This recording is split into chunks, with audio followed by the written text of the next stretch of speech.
Okay, no time to waste. Halo 3 ODST is possibly my favorite Halo game in the entire franchise, or it's at least tied up there for number one. But what if we looked for all of the glitches that we could possibly find in Halo 3 ODST and made a video where we look at 100 of them? Let's go ahead and just do that. 3, 2, 1, go.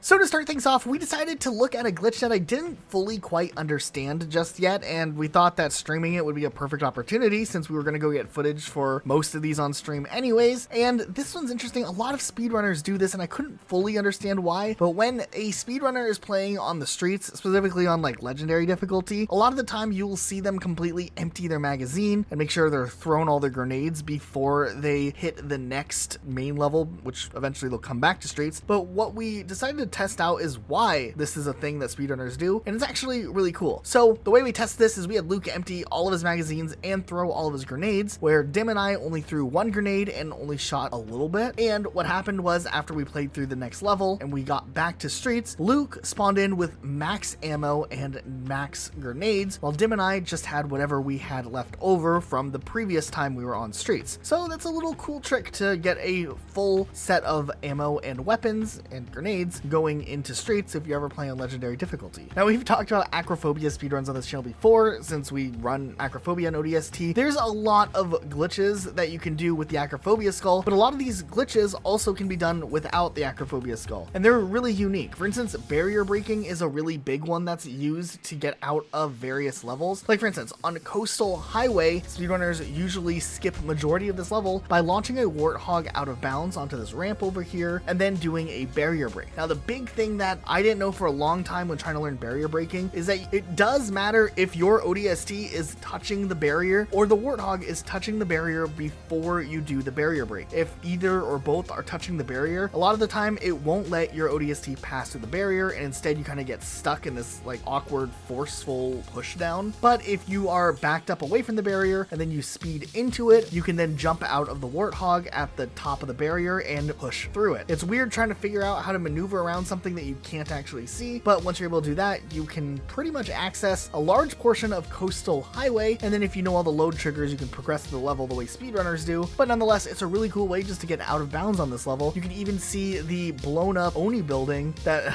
is a little underwhelming in this version, but hey, at least you can go see it on Coastal Highway. On Uplift Reserve, there's another trick that can be used where you take a warthog and you push it up against this barrier, doing the same exact trick. You just have to make sure you get it on your first try, or else you'll just get pushed down and you won't be able to do the trick again, more than likely, without wasting a bunch of time. But it is interesting because in this example, we can see what happens if you get back in the warthog after it's already broken through the barrier, and it is kind of hilarious. It just slams into a rock at high speed. Also, there's a way you can do this glitch as well, like we do in acrophobia, to just get out of the map, but without using acrophobia, which involves a bunch of really well-timed grenade throws. That's very impressive. Not something I think I'll ever learn how to do, but I do have to give credit. That is an amazing trick to pull off on Uplift Reserve that speedrunners have been able to do for the individual level runs. Then on Firefight, if you look at Lost Platoon, there's another section where you can do the same exact glitch using a warthog, except there's a little bit more to it. You have to kind of drive your warthog over some rocks, get up to this corner, and then you can either use your warthog to launch yourself out of bounds, or you can use grenades to launch yourself to the top of the map, or rockets to launch yourself at the top of the map if you alter your health in the Firefight settings, and you can access the same out of bounds area more or less that you can in Uplift Reserve. Going over to Kikowani Station, there is a trick that has kind of existed in multiple Halo games at this point, but it is known as slinky flipping, which essentially is a way to quickly turn your Banshee and roll at the same time to move faster than just normal flying. This glitch works in Halo 2 and 3 as well, but it also is here in ODST. Over on Kikowani Station, there are multiple ways to get out of bounds on this level, despite there being invisible sky barriers trying to keep you in the level. Otherwise, we would just kind of fly straight to the end every time we play this level, but there are ways you can break around this. Now, there are tricks you can do with a Phantom where you park your Banshee in a specific way to break through the barrier, or you can even do it without a Banshee, which has been done in acrophobia runs, which is pretty impressive. But my favorite way to do it is taking the Banshee up to this corner, flying it up, boosting, and then putting the nose down, wrapping around this little ledge, and then leaping out, giving you access to the outside section of this level. Though, Kikowani Station is really interesting because there's a lot of really interesting interesting things you can do with the loading systems on this level depending on what loads you end up triggering. You can cause the level to soft lock altogether like we did here at the end of our run on Kikowani, and we just were kind of stuck in this room where nothing could progress, or you can hit certain loads and have the level move along like normal. There's one load that you have to jump through an invisible void type mirror lens texture that's just there because the back half of the level hasn't loaded, and that's pretty cool. Or if you fly overhead, you can find the exact place where you can stand on top of the building to load in the section, and it's kind of cool to be able to manipulate the map itself, loading and unloading zones in such a large open area. There's a classic trick that works across multiple different Halo games, specifically Halo 3 and Halo 3 ODST, but if you stand on top of your friend in co-op and your friend starts jumping while you're in a corner and you're walking looking down, you can do an elevator jump and elevate yourself up various surfaces. But on Terry Plaza, these shields you can actually climb up by using this trick. Then from there, a lot of these shields actually have a soft barrier preventing you from dropping down to the other side. But there is a little hole that's invisible at the very center of the barrier where if you jump up on your friend, you can jump over and get access to the out of bounds section on Terry Plaza and other levels as well. We were able to actually do the first part of the trick pretty easily, getting on top, but we were having trouble getting over the barrier until we just randomly fell through the barrier. Yeah, we don't know if we had hit the trigger that let us bypass the barrier already, or if maybe this barrier was just broken, but getting through this one was a lot easier. Now, this also is very helpful in acrophobia speedruns, because if you know there's an invisible hole in the middle, you can just fly yourself right through them, which later on in Terry Plaza, you can use acrophobia or just the old way of doing this glitch and fly through the invisible barrier and get to the other out of bounds sections. Acrophobia is a little more fun though, because then you can fly way out of the sky barrier and see Terry Plaza's loaded areas from a completely different angle. We actually did this on Terry Plaza and went over to where Romeo's drop pod is supposed to have crashed, and it's just this void area. And we also went over to where those creepy pillars from ODST's Mombasa streets at night are, and they're a little less creepy during the daytime. This glitch also works on Mombasa streets where you can fly completely out of bounds and you can manipulate loads along the way. We did this and we were able to fly all the way over to where the Oni building is and fly over the barrier to get over there. And it's interesting just looking at this section of the level at night, especially all on fire and whatnot. This trick also works on Kazingo Boulevard and can be helpful in co-op speedruns. And even if we go back to Terry Plaza, you can see some of the weird spawning mechanisms if you use this to go through the level too quickly, like how this phantom will just appear and disappear depending on what part of the load you're in. Typically, if you're playing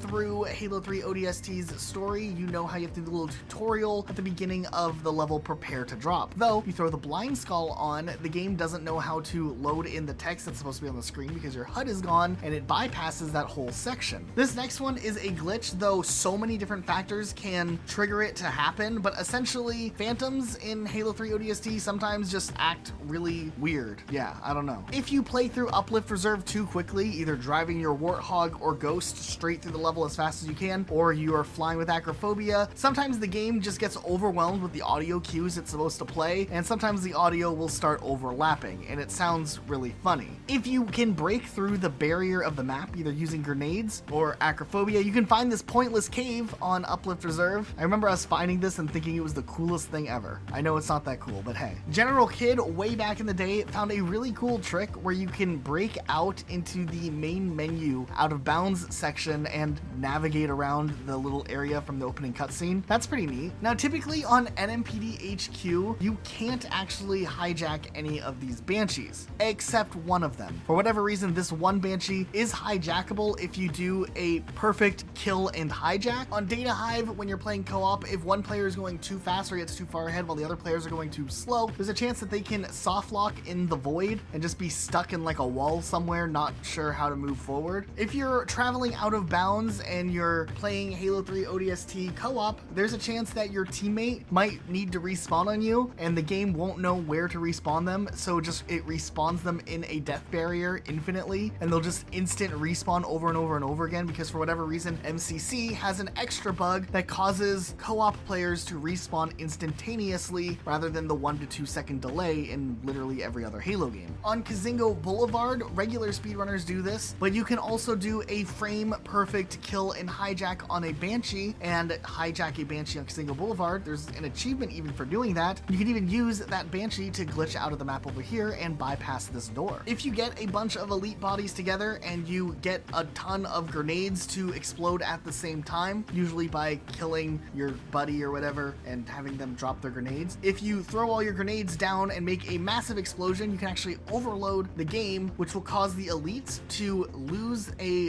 falling death animation and revert back to their combat evolved equivalent death animation, because technically this is still an evolution of that same combat evolved engine, and they look haunted. And that was something we thought might be haunted for a really long time. It wasn't. It was just the game being funky. There was also the haunted beeping room that when we were searching for answers to the glyphs, everyone thought there was something mysterious that would happen, because for whatever reason, if you glitched through this specific door, you would hear a beeping sound as if you went through the door normally. And why would they program a beeping sound into a door that you're not supposed to go into? It turns out it's not that deep. It's just in the firefight version of that map, enemies can spawn in there and run out, and it makes the beeping noise so you know that there's an enemy coming that direction. But still, we thought it was haunted, but you can glitch through the door and go into this room if you want to. This next one's not a glitch, but it's a continuity error, and I've wanted to talk about it for a while and I haven't had the right time to. But if you're on the daytime version of Mombasa and you go over to this corner, there's graffiti here, but on the nighttime version that takes place just a couple of hours later, the graffiti's not there, which means someone must have come in there and cleaned the streets and removed some graffiti while the Covenant was invading. If you go into theater mode and you watch the rookie jump out of his pod, you can see the way they pulled his animation off, and it's by duplicating the rookie for a very brief moment, and it's kind of funny to look at from this third-person perspective. I know we have quite a few acrophobia glitches on here, but some of these are really cool. Like, for instance, on Oni Alpha Site, if you fly up this side of the wall, there is a kill barrier up in the sky, but there is also a random chance that the kill barrier just won't kill you, and you can just fly straight up the side of the building and skip a large part of this level. I just really like this glitch for whatever reason. Mind you, to make the level progress correctly, you do have to hit a load trigger on the inside of the elevator shaft, which in a way is another glitch, because that trigger being hit early causes a phantom in a completely different section spawn in,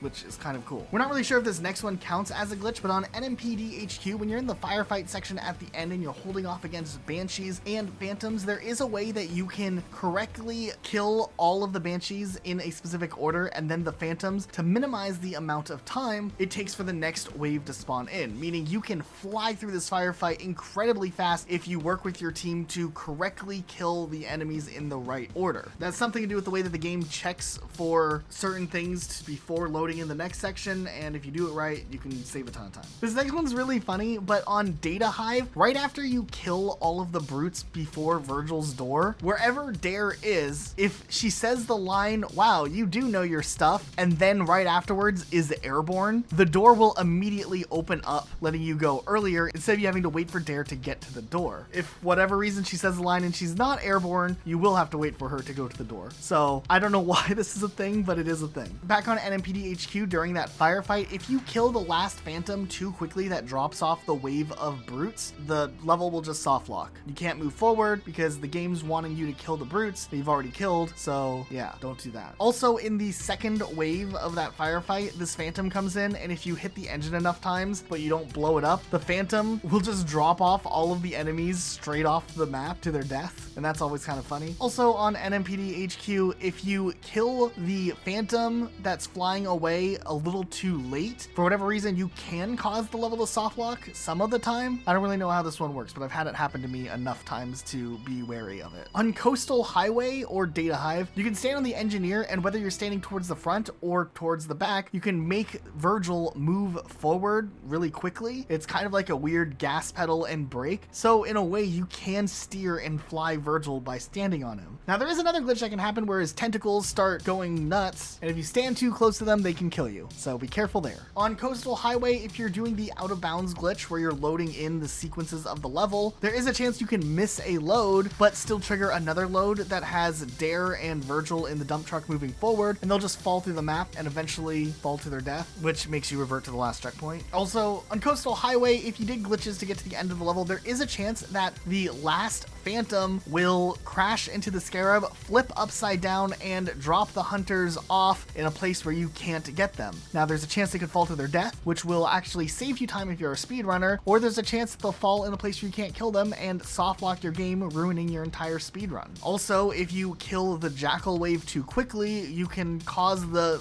hunters not to spawn in at all, thus also soft locking you here on this level. Sometimes on Data Hive, your random police officer that's with you might randomly decide to walk all the way back to the beginning of the floor that you dropped down to when you're on the last floor with him. It can be really annoying. It's probably because you missed some sort of load that he typically walks into some of the time and really wants to go back to say his line and will stop at nothing to go back and say the line. But during this process of backtracking, he can actually despawn some of the enemies, which is cool, I guess. Sometimes Mickey's pathing will get messed up on Oni Alpha Site, and he'll just be running back and forth at the edge of the bridge before it blows up. There's a few places in Halo 3 ODST where if you're not where you're supposed to go, the game will teleport you to where you're supposed to be, even if you're not even playing co-op. This is really interesting to me because it's like, hey, no, don't be there, be here instead. This will happen on Oni at the beginning of the level, where if you're on the other side of the bridge after it blows up, whether you're playing co-op and you were left behind or you flew in Acrophobia over there, the game will force you back to the side you're supposed to be on. And later on in the level, when the police officers are talking, if you're not close to the center area, they'll teleport you close to the center area while they're having the dialogue about blowing up the building. On Data Hive, this will also happen if you're supposed to drop down when the buggers are coming in, or you find a way to stop yourself from dropping in, or you have a teammate who's not dropped in, the game will force you down below. And on Coastal Highway, if you don't hit your loading zones correctly, it will forcibly put you inside of the level over and over and over again.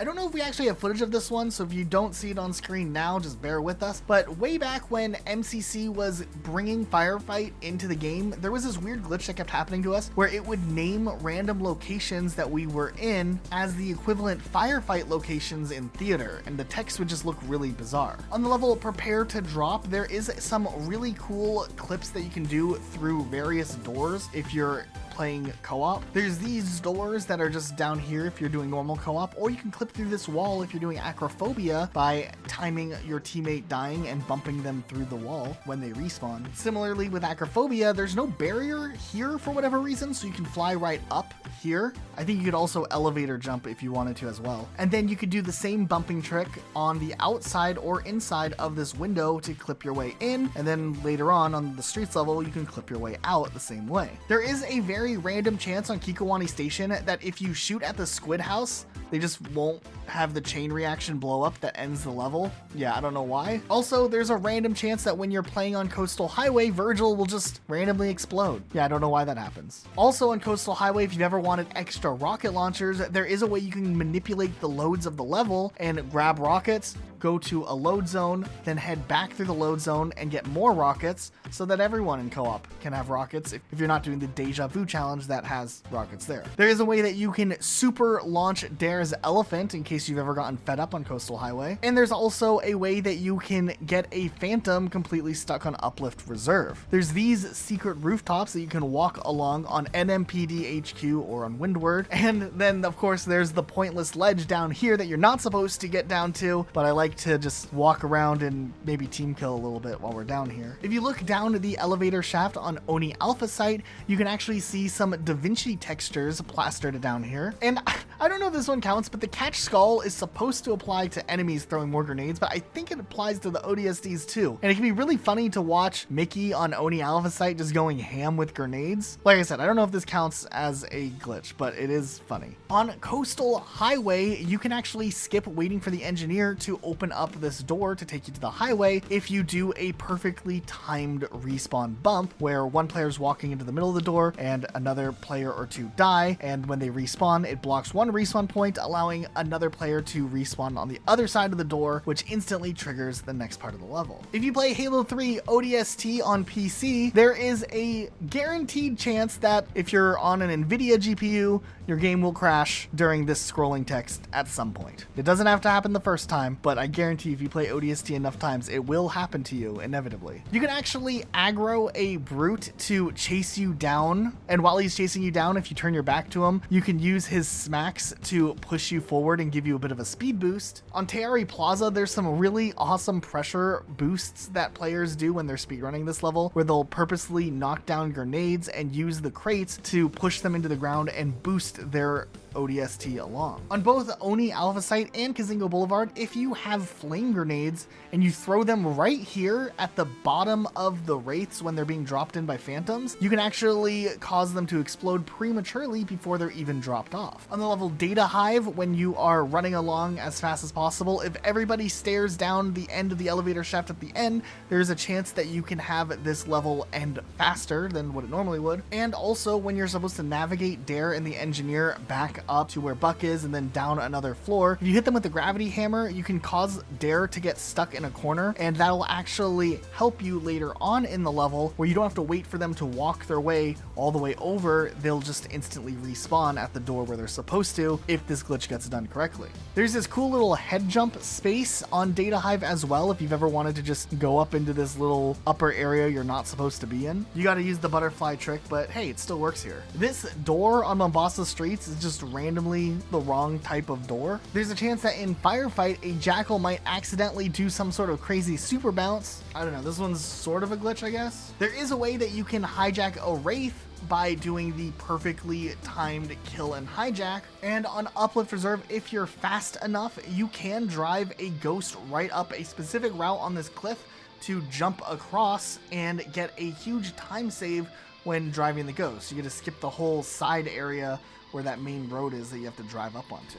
You can partially break out of the map on Chasm 10 and get over to the second section that's from the campaign that you're not supposed to be over, but you're really limited with how far you can go, and it's just kind of funny that there's this really pointless area that you can get yourself stuck in. On Uplift Reserve, if you go the fastest way out of bounds where the whole level is deloaded and you get to the end of the level and walk around, you can actually just see a texture sheet of a picture of what the streets are supposed to look like instead of the actual streets themselves. And also with that instant respawning glitch, even if you're playing solo, if you're flying or you die too quickly on Teari Plaza, the game doesn't know what to do if you hit the button at the same time, and the camera just awkwardly zooms in and then it doesn't know where to go from there. So those are just 100 of the first ODST glitches that come to mind. There's probably a lot more, so if we missed a favorite glitch of yours, please let us know. If you'd ever like to know more in detail on how to do any of those glitches, feel free to stop by our stream, twitch.tv/RocketSloth, and just ask. There's a good chance I can either tell you more insight or even show you guys how to do it, because these are kind of fun glitches to show off. So we enjoyed making this video. Thanks so much for watching. Thank you to our patrons who have been supporting us now for a little while. It's really crazy to think we have a little community that likes our content and what we do here enough to throw a couple bucks our way. If you want to join and support us on Patreon, that'd be cool too. There's a link in the description down below. We'll see you all next time with a brand new video.